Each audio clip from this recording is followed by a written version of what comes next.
Je vous pose la question, peut-être qu'il y a certains parmi vous qui détiennent certaines informations. Avant d'arriver à Goma, il était où, Médard Mouyal Mangal?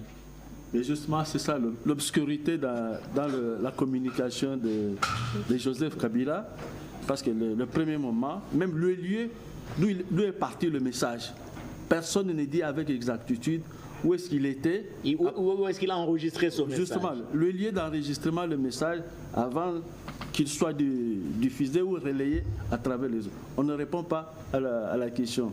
Et lorsqu'on dit qu'il est arrivé à Goma, on ne dit pas, il est passé par quel Il est entré par où? Il est entré par où? Alors, donc il y a tous les éléments. Voilà. On a voulu gérer le secret, mais la gestion du secret présente les limites. Qui vont aboutir à quoi, Kenina? Ces négociations entamées par Joseph Kabila à Goma? Je ne suis pas trop loin de Mouyal, sauf que je ne suis pas dans les petits détails. Pourquoi il n'a pas cité les noms de son successeur ou pas? Oui, mais c'est des détails importants. Il a parlé de l'actuel président. Je trouve que c'est suffisant. Il parle des pouvoirs. Du pouvoir de Kinshasa. Pouvoir actuel, régime actuel. C'est indicatif. C'est indicatif. Il est dans son registre d'opposants maintenant. Il joue bien sa partition. Venons-en maintenant à son séjour à Goma. Je me dis, c'est avec quelle portée Joseph Kabila compte mener sa démarche? Parce que ça apparaît comme s'il s'agit d'un conflit communautaire qu'il cherche à régler. Ce n'est pas un conflit communautaire.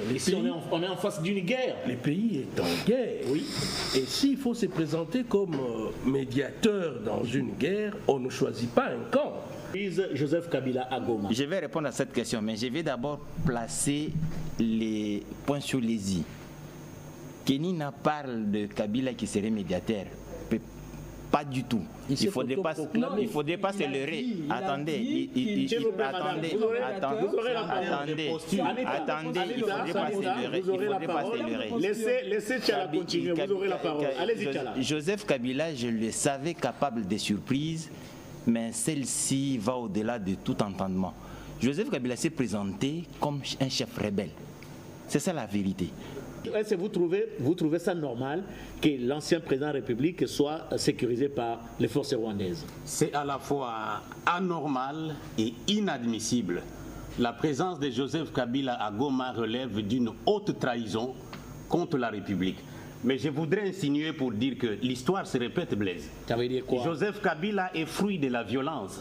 La violence de 1987. Avec l'AFDEL. L'AFDEL n'est rien d'autre qu'une agression de forces étrangères contre la RDC.